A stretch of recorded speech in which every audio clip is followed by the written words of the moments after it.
Bonjour mesdames, messieurs. Quels usages pour l'élément de demain? Juste un élément, vous avez mentionné la Direction Générale Nature et Paysage qui a planifié ces éléments. C'est pas seulement la Direction Générale Nature et Paysage, c'est au niveau du département et c'est même plusieurs partenaires, d'autres départements aussi. On était loin d'être seuls, la Direction Générale de l'eau notamment. Quels usages pour l'élément de demain? En partant du constat que Genève est la région qui offre le moins d'accès à l'eau par habitant, que le Petit Lac et la Rade en particulier sont des milieux naturels privilégiés, très riches. On peut penser à réserves d'oiseaux migrateurs, les herbiers. On n'a pas une grande... je dirais, on a une responsabilité par l'avenir, mais c'est pas nous qui les avons créés, hein, c'est la nature qui les a mis à cet endroit-là avec la benne lacustre. Mais comment est-ce qu'on peut faire ces éléments-là? Comment le planifier pour l'avenir? Je vais essayer en 10 minutes de vous donner un aperçu des réflexions qui ont été faites. Je me permettrai de vous dire quand vous êtes à mi-parcours, comme ça permet de planifier aussi votre intervention. Un petit élément d'introduction, on voit dans l'état des lieux qu'on parle de 238 000 habitants dans les communes riveraines, mais je pense qu'on doit élargir tout de suite ce débat, ça sera peut-être plutôt cet après-midi, mais quand même, hein. 482 545 habitants dans le canton de Genève, puis si on pense au territoire limitrophe sur France, mais pour qui l'accès au lac passe par le Petit Lac et donc par le territoire de Genève, là on est à peu près à 900 000, 1 million d'habitants qui viennent. Donc les chiffres et la mise en regard de cette question-là, elle est d'autant plus accrue puisqu'on peut quasiment multiplier par 4 ou 5 les besoins. En termes de planification, le plan directeur cantonal qui vient d'être approuvé nous donne comme objectif, et c'est très proche des thématiques d'aujourd'hui, coordonner la gestion des divers usages des eaux publiques et des rives lacustres en assurant le maintien de leurs fonctions écologiques, économiques et sociales. On voit l'enjeu, il est donné. À partir de ce point, la question c'est comment on le met en œuvre. Une étude a été faite, étude de base qui, avec une initiative au départ liée à la création de la plage au centre de Genève, a fait un point de situation en termes de renaturation, quels sont l'état, quels sont les besoins sur l'ensemble du périmètre du lac Genevois, sur la question des navigations de loisirs aussi sur le même périmètre. D'autres périmètres ont été étudiés de manière plus restreinte pour les entreprises professionnelles. Quand on construit au bord du lac, quand on rénove, les entreprises doivent être présentes. Et puis où est-ce qu'elles sont localisées? Est-ce que c'est au centre-ville ou est-ce que c'est à d'autres endroits? Et puis l'accès au lac, lui, alors, l'analyse a été faite sur le périmètre restreint de la rade. Les orientations principales pour les questions de navigation de loisirs, le choix était, on a besoin ou la volonté de dégager quelques places, un certain nombre de places en plus, aux alentours de 400 places en plus. Où est-ce qu'on doit les mettre? Est-ce qu'on doit augmenter les ports un petit peu tout autour du lac ou est-ce qu'on doit le concentrer? Le choix a été fait de centraliser cette infrastructure, évidemment d'améliorer aussi les places actuelles.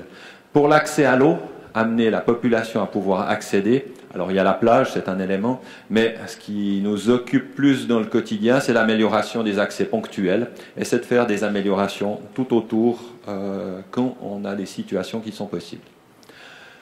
Scénario activité de loisirs. Alors vous voyez des éléments sur la question des amarrages forains, les corps morts par rapport aux champs de macrophytes. Là, il y a une solution, un élément à travailler, des réorganisations à faire, et cette localisation au centre, et donc ce choix. Ça veut dire qu'à l'avenir, des demandes d'augmentation des ports ailleurs qu'au centre, la réponse est plutôt dans la négative. Si on passe maintenant sur les améliorations ponctuelles, avec la réflexion aussi, comment le faire en tenant compte des intérêts de la nature, du milieu. Qu'est-ce que ça peut être qu'une infrastructure écologiquement intéressante? J'ai pris l'exemple récent des bannes Soji qu'on a pu recréer, réhabiliter. On voit sur l'image du centre ce qui a été réalisé. Il y avait avant un mur directement vertical qui tombait dedans. En haut à gauche, vous avez le plan d'origine de 1924 de ce qui était. Donc on s'est ancré aussi sur l'histoire pour essayer de redonner une dynamique. Et puis une image du plongeoir qui était au milieu du lac qui a été recréée. Pourquoi est-ce que je considère cet élément comme intéressant et marquant au niveau de la qualité à la fois écologique et d'accès au lac? On a donné l'accès. La réflexion a été faite au niveau des pontons, choix de pontons flottants temporaires, c'est-à-dire qu'on les installe au début de l'été puis qu'on les renlève à la fin. Donc tout le reste, le milieu est libre. On a pu associer pour sécuriser, protéger les berges, les enrochements, mais aussi remettre un petit peu de quelques plantes à cet endroit-là, donc redonner une certaine dynamique au bord. C'est clair que un choix beaucoup plus fort a été d'enlever le mur, mais dans cette situation, c'est totalement impossible. Donc, recréer quand même un petit peu d'accès à ce site, tout en minimisant. On a aussi tenu compte de la présence d'une très grande colonie de murins à cet endroit-là pour intégrer des mesures de préservation avec ce site. Donc, et nous sommes donc à mi-parcours.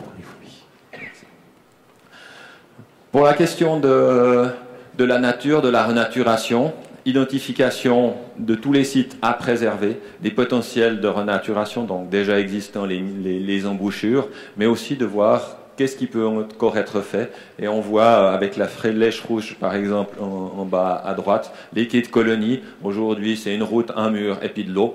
À l'avenir, de travailler sur des petits éléments. Quand je dis petits, c'est pas un moyen financier, mais qui permettront d'accéder au lac et de mettre un peu de nature. Donc différents éléments qui sont donnés. Si on va sur la gestion, parce qu'on gère au quotidien ces éléments, ici, avec une vocation de permettre la navigation à travers les champs de macrophytes, les herbiers, on a le volume qui était amené au Chenevier, usine d'incinération en 2010. Si on remonte encore dans les années 2000 où on faucardait sans se poser de questions de manière très intensive, on a déjà pu réduire en connaissant mieux la vie des macrophytes et puis maintenant en compostant dans le lac. Donc c'est un essai qui a été fait depuis 2013 qui a permis de réduire de moitié l'export des macrophytes en direction d'une usine d'incinération. Ça, c'est des éléments qu'il faut continuer à réfléchir à ce niveau-là. On voit là l'image de l'exportation avec un camion. On a besoin encore d'améliorer les connaissances, notamment sur les macrophytes. On connaît les zones de localisation, on connaît la diversité des espèces, ça remonte à 2004, les dernières études. Par contre, en termes de milieux naturels, ils ne sont pas encore vraiment décrits. On connaît les milieux naturels terrestres, les milieux naturels lacustres. Il y a encore besoin, et là, il y a un travail en cours pour mieux connaître ces éléments qui nous donneront la possibilité de regarder ce qui se passe sous le miroir. On connaît un petit peu, on le perçoit vite, les bordées du lac, mais sous le miroir, il y a toute une vie, et ça, elle est à prendre en compte de manière plus forte. Les usages, on voit un des éléments, et quelque chose qui, dans le périmètre de l'Arade notamment, mais de tout le lac, la question du paysage. Qu'est-ce qu'on peut redonner comme question paysagère? Et ça, je pense que c'est un des éléments qui porte beaucoup au niveau du message et de l'action. Ça donne la cohérence territoriale et de l'action. Concrètement, on voit des usages mixtes entre des plaisanciers, des non motorisés et motorisés. Ils se trouvent sur le même endroit, à quelques mètres d'intervalle. Autre type d'accès, et là il y a une réflexion buvette, on a beaucoup de demandes, où, quoi, comment on peut mettre, et puis un petit clin d'œil quand même, il y a des personnes qui cherchent en haut à gauche à avoir des espèces protégées internes, donc on doit aussi donner la possibilité à des personnes qui veulent voir ça d'accéder à des sites qui sont préservés. La Lake Parade avec un clin d'œil, j'ai googlisé la Lake Parade de Genève 2014, c'est pas cette photo-là, parce que j'ai dû aller en chercher une. Si vous regardez, vous trouverez le Berkeley Platz et puis la Cille. Sous Lake Geneva Parade 2014, c'est le lac de Zurich qui est présenté. Mais on voit que ça, c'est un élément, c'est des centaines de milliers de francs, pas pour l'organisateur, pour les nettoyeurs après. Mais la terme de lake est important en termes de paysage. Pour l'avenir, en conclusion, je dirais que les acquis, c'est un petit peu, en reprenant des propos nautisme, le bol d'or du fonctionnaire. C'est une course, il faut s'engager, elle dure un certain temps, mais on sait à peu près où on va et comment on y va. On a la renaturation à refaire, on a certains autres éléments. Pour l'avenir, la suite, là je me référencerai plutôt à la face nette. C'est déjà plus contraignant, c'est un enjeu motivant à faire. Les besoins d'accès en dehors de la rade, aujourd'hui on ne les connaît pas, ils ne sont pas été planifiés, il y a un gros travail de réflexion à ce niveau-là. Et puis, toujours en mettant accès, regard, environnement, est-ce qu'on arrive à mettre les deux en même temps? C'est un des objectifs. Je ne vais pas tous les prendre en fait. Le point sur les activités de motonautisme, pour nous une interrogation. Aujourd'hui, 3 plans de ski nautique à Genève, un 4e qui est en cours de préparation. C'est une grosse majorité des plans sur le Léman.